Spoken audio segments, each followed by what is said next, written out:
Wigan's tale was quite unusual. What do you make of what he found, Holmes?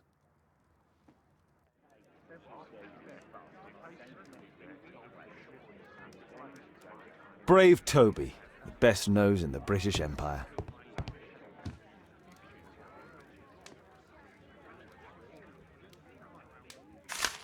Wiggins did a good job.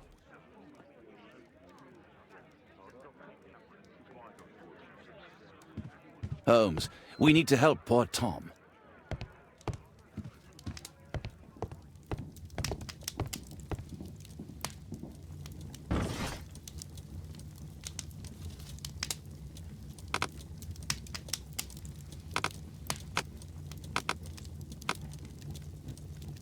That's not the one I need.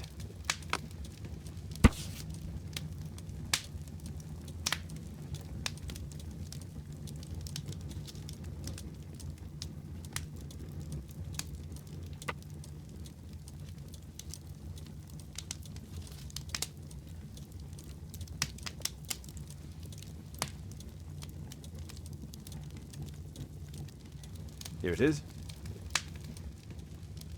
So this man could be Lord Marsh. Huh. A lord who hangs around in a public house. Let's pay a visit to Lord Marsh. We'll pretend that we're interested in his charitable activities.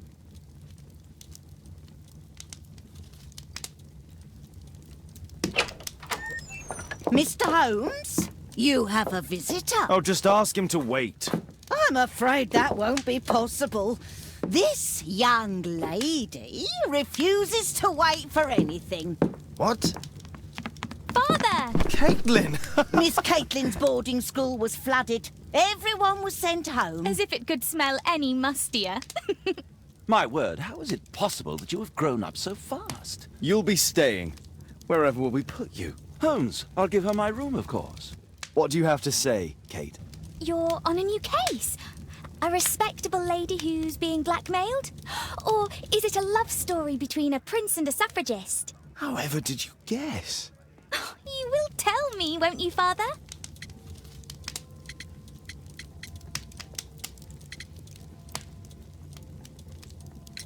We'll see.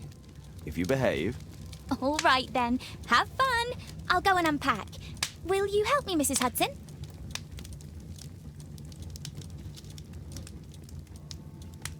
It's wonderful to have Kate home.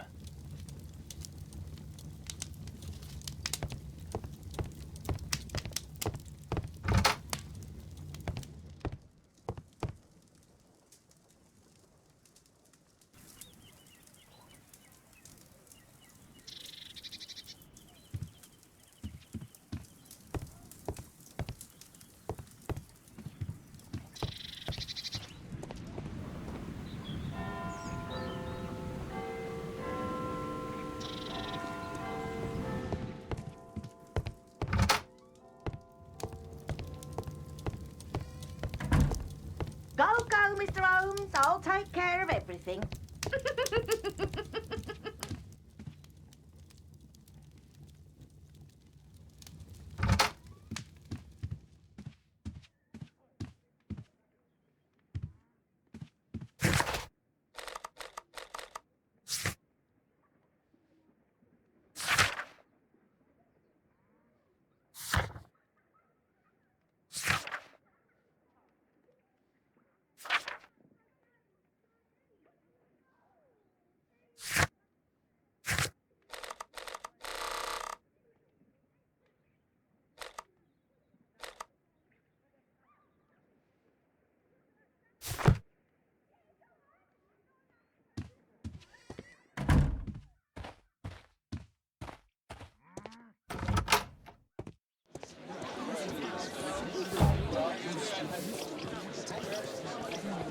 What can I do for you, Mr. Holmes?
Holmes, about Caitlin. Yes? She has grown up, hasn't she? Don't you think it's time to tell her? To tell her what, Watson? Well, about her father. Never. Absolutely never. Do you hear me?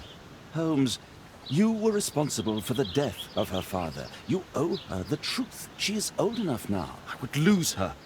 Can't you see that? She must never know, Watson. Is that clear? Holmes. It won't and can't happen.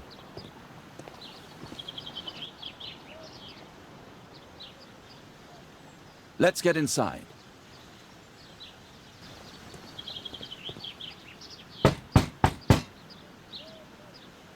Come in, please.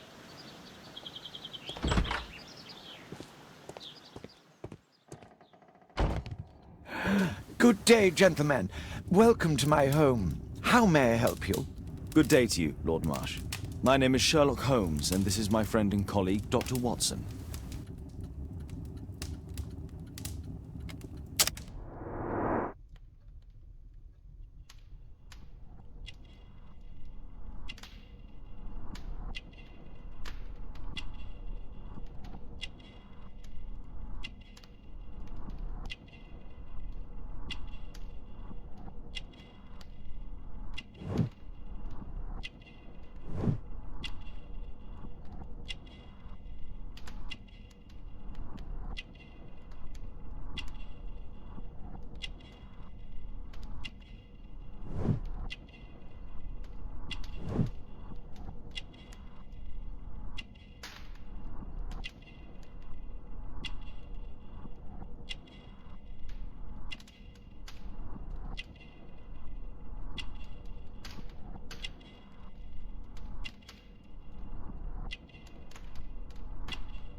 I hope we're not disturbing you. You are with your physician?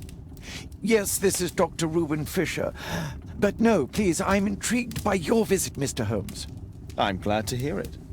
The last thing I'd wish is to upset the patient. Lord Marsh, can I just say that I admire all of your efforts in assisting the poor of London? Yes. It is a war that we must fight on our streets and now, too, from my home. You must surely have noticed those bags full of items, clothing and books for the unfortunate. That is inspirational. At my own humble level, I too try my best to support those in need. I thought perhaps that I could be of some assistance. I don't see why not.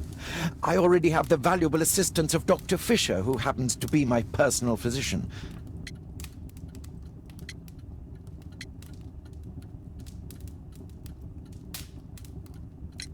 Forgive me, Lord Marsh. You're looking very pale. Might I offer Dr. Watson's assistance? That is kind of you, but I feel confident that I can provide Lord Marsh with the care that he requires. How long have you been like this, my lord? I'm fine, Dr. Watson.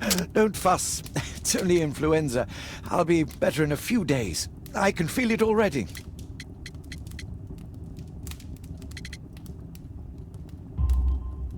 In that case, why are you taking such powerful painkillers? Excuse me, what do you mean? Mr. Holmes is referring to the pills on your table. I'm sorry, but that's a medical confidentiality. It's curious. Your face seems familiar to me, Doctor. Oddly, I'm associating it with Whitechapel? Well done. You are right. I do occasionally frequent a few hostelries over there, would you believe it? Not that I am a drinker. But there, dressed as a working man, I can approach the other fellows to see if they might be interested in a special job. A special job? May I ask what you're referring to? Certainly. Since Lord Marsh began his special education program in 1889, he foresaw that such people would need an occupation of some kind. And so, with or without education, we propose these opportunities to work with Lord Marsh. It offers the less fortunate a chance to help make London a better place. That's remarkable.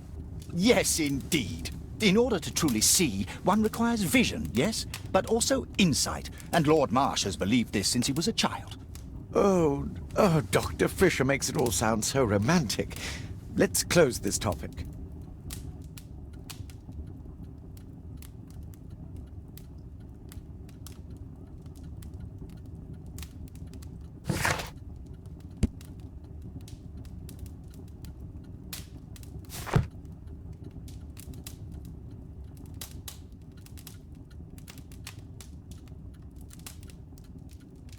Last year, 3 orphans were put through medical college.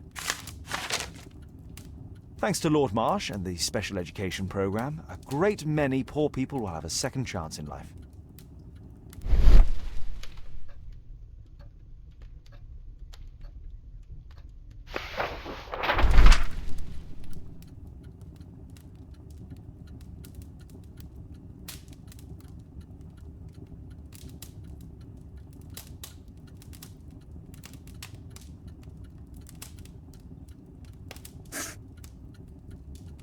John Strobridge. I've seen this name before. It was on a missing persons poster.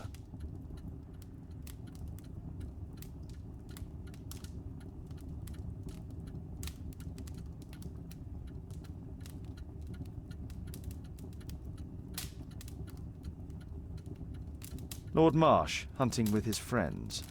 Ah, my dear comrades, Lord Collins and Lord Harrington. If it wasn't for this godforsaken English malady, I'd be with those rapscallions right now. All in due time, my lord. I can't quite work it out. Do you have any idea as to the number of people who might owe you their lives? Oh, don't embarrass me, Mr. Holmes. But indeed, these people have become like a family to me. That would be a fairly large family, I imagine. Yes, the list would be longer than any of your short stories.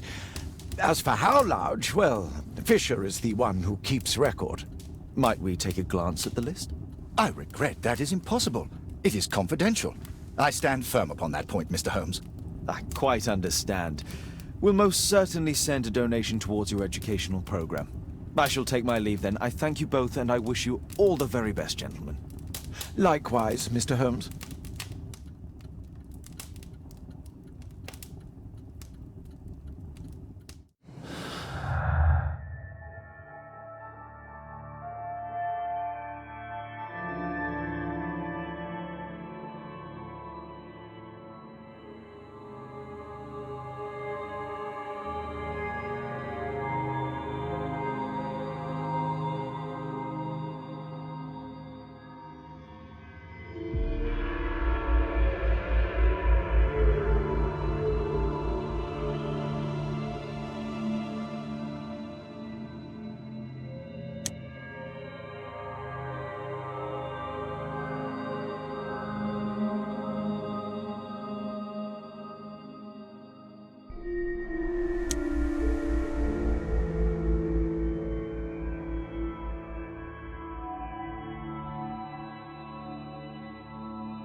Lord Marsh believes that he can help all these poor people. Is there something else that interests you? A provision dealing with the paupers of Whitechapel. Lord Marsh even helps hospitals. I'm intrigued by the special education program. I've never seen so many provisions for the poor, and certainly not in a lord's house. It appears that Lord Marsh spent a great deal of his money on aiding the poor. Bags full of food. Humanitarian aid for an orphanage. Aid for the paupers of Lambeth Workhouse. It's extremely honourable to devote one's whole life to assisting the poor. It's shut tight.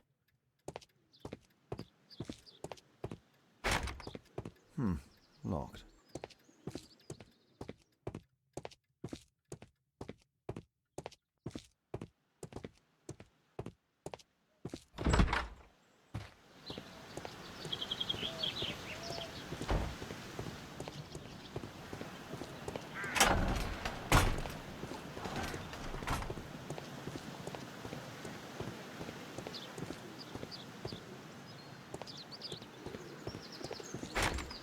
It's shut tight.